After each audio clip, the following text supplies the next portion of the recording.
இந்த பேருந்து பயணம் என் ஊருக்காக இல்ல, என் மனசுக்குள்ள இருந்த உண்மையோட பயணம். கார்த்திக் நகரத்துல இருந்து வந்தவன், நான் கிராமத்துல இருந்து வந்தவன்.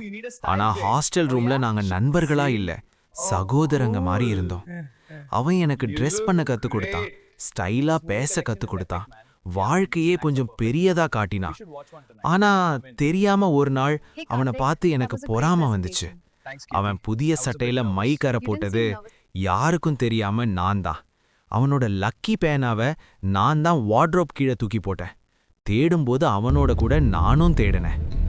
ஒரு இரவு அவன் ஃபோன் பாஸ்வேர்டு பார்த்து அவனுக்கு முக்கியமான மெசேஜுகளையும் அழிச்சிட்டேன்.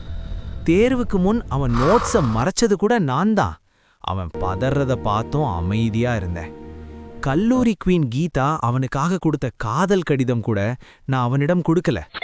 ஆனா வாழ்க்கை ஒரு ஃபோன் கால் போதும் நம்மை மாற்றிவிடும். என் அம்மா சீரியஸ் தெரிஞ்ச உடனே என்னை விட அதிகமா கலங்கியது கார்த்திக் தான். பெரிய தொகை பணம் கொடுத்து எந்த கேள்வியும் கேட்காம என்னை ஊருக்கு அனுப்பினான்.